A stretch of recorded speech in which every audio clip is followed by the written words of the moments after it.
would I like this person to be in my paper? For example, some of my sources, I actually looked for all of them. Mark Slater was one of the easiest ones actually because he's an entrepreneur who created his own business with softwares that help people study and stuff like that. One of the toughest ones were Elrich and Hubert, Marie Elrich and Hubert. They were kind of hard to find, but I kind of found where they worked, and I came up with this. This is on Hubert and tells me what masters he has, um, if birth, death, education. I find all of that, which is pretty good. It gives him credibility and why he's actually in my paper. One thing, another thing was not only using Google for research. Mine was on fast readers and are good readers. And if I plug that in, there's a lot of things that pop up. Now, back in the day, I just click on the first ones like I did here. But you did teach us how to find more stuff. Like if we go to utrgb.edu and we go to their library, that helps a lot. It's right here, and it works with keywords, stuff like that. Obviously, you know that because you taught us that. But it gives us credible more credible authors and articles than just having some source that is just trying to sell you something. So this is kind of how they work. JSTOR is another one that you showed us. I definitely want to find more sources, sites to find sources, and obviously play with them so I can learn how to use them in the future. In question 3, how is your understanding in your writing for audience with the purpose develop over the course of the semester? So for my essay, I really didn't hit my audience to the end, but you kind of get that feeling of who I'm talking to, and it's that slow reader who wants to be fast, who doesn't have time, they're trying to get their stuff done. But kind of at the end, well, not kind of, but at the end, right here where I say, due to the fact that our minds are not processing information, if that's the case, slow readers should focus more on comprehension and the information rather than fast reading. And then for fast readers, obviously working on comprehension. So I'm speaking to most readers, but mostly it's just people who want to better themselves in reading.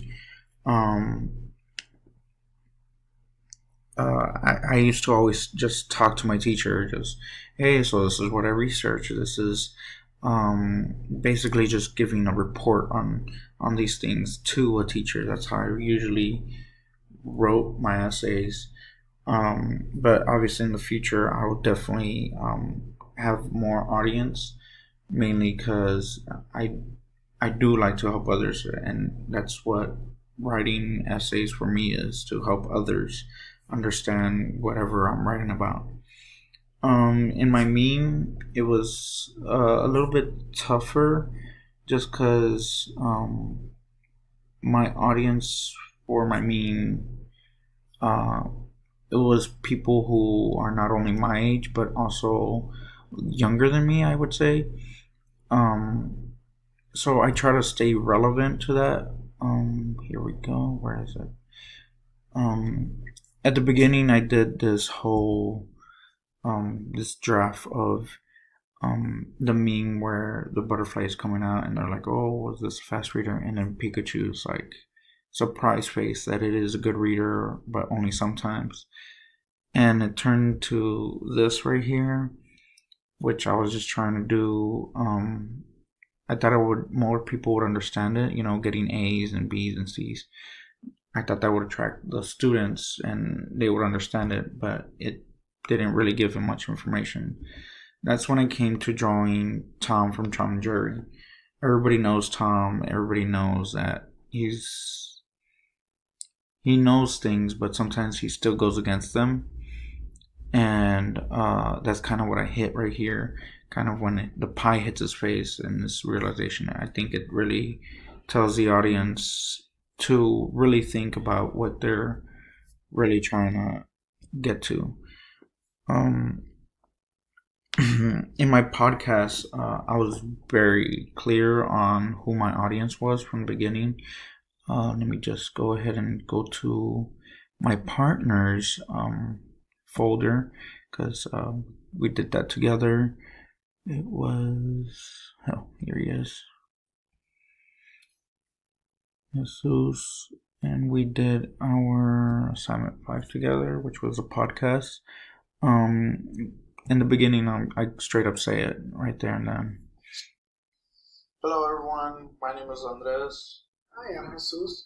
And we are here to talk about basically helping you guys learn and study with ease as you read the material. For example, I did a study on speed reading, whether it was good reading or not, and my partner here, Jesus, you did. I'm gonna go ahead and stop it right there. As you see, I obviously I was hitting those students, telling them, "Hey, this is for you, for you, so I can help you guys out." I never did a podcast before, so doing this podcast, it was a real big eye opener for me, and it was weird, but at the same time, good feeling talking to people, even though they're not there. I was actually starting to think for the future to actually do a podcast just to help people out. Not and basically just in the beginning and the end, just reiterate who I'm talking to and why I'm doing it. For question 4, how has your understanding on your feedback process developed in the course of the semester? Knowing how to request feedback. That was the biggest thing. I hated asking for feedback, mainly because people would just be like, "Oh, you're doing good, go ahead," or they'd just be like, "Oh, it needs a little work," but it was never actually a good feedback. It wasn't never like, "Hey, this is what you should work on, this is what you should do." It was nothing like that. It was mostly just people, I guess, BSing their way of telling me it needs work or it sucks. But I'm gonna say here, the essay feedback, it really helped me. Where is it? Oh, it's right here. It really helped me get that part. Requesting, as you see here, I put that I really had trouble. Like, I explained myself what I needed and how I would like to be helped and how I felt about the problem, which was really good, because the return was a lot better. They got more specific on helping me with that one specific problem, which was pretty good. On my meme, there was multiple of them, feedbacks, which is great. It's always so good to have feedback from multiple people, multiple perspectives. It did help me. It did help me get my audience, which were students, get them and get me to the right track on where they would understand my meme and stuff like that. It's kind of blurry, but these are some of the feedbacks I got. Back in the day, I hardly, like I said, I hardly got feedbacks for this. In the future, I will kind of more do feedbacks for from friends and family, or even the audience, the target audience.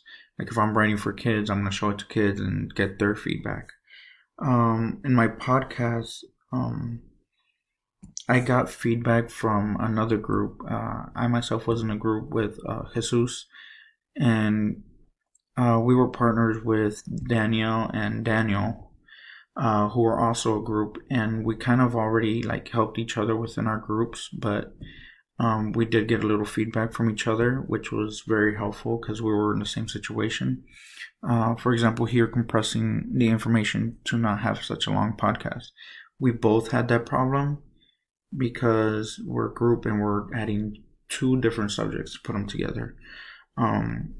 So for sure, I'll also look into people in similar situations where if they're writing about the same thing or something similar to my essay. Question number 5. How has your understanding of reading and writing developed over the course of the semester? What have you learned about how reading and writing work that you didn't know before? The biggest thing was that reading and writing can be studied. I never actually thought about studying about reading or writing. One thing that really helped me with that was the writings. Back in the day, I used to always say that I hated reading and I hated writing. It was always so tough for me and so frustrating. And learning through these readings, through these reading things that showed me that they can be studied, it gave me a little bit more better understanding that of how reading works and how writing works. It for me was the bad experiences, the bad grades. Therefore, I always said, "Oh, I hate it. I don't like it. It's not my subject." I am obviously gonna continue researching so that way I can get better at my reading and my writing. And that was the biggest thing in this class. It really opened my eyes to really study, not for for myself, in order to be better at reading and writing. And I thank you for that. That was the biggest eye opener for me. Another thing was not every evidence was good evidence.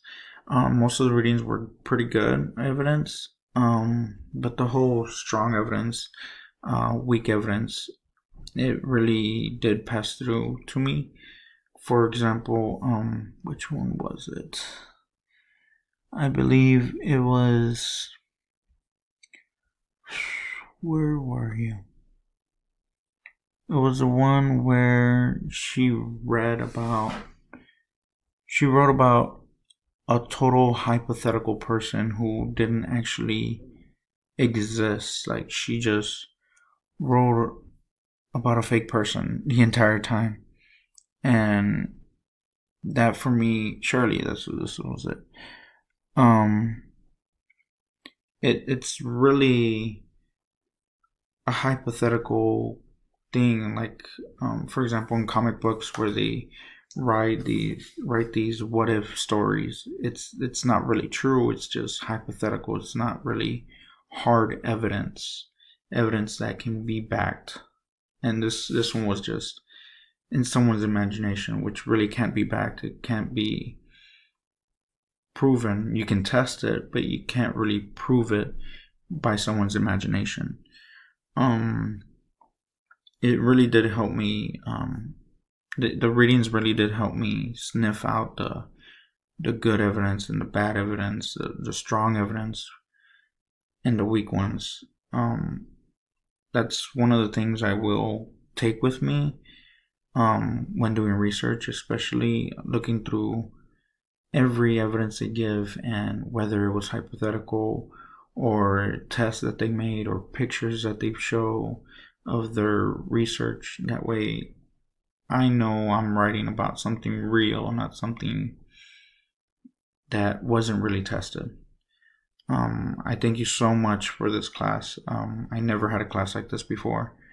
It really opened my eyes to reading and writing. Thank you very much, and I hope you have a good Christmas and New Year's.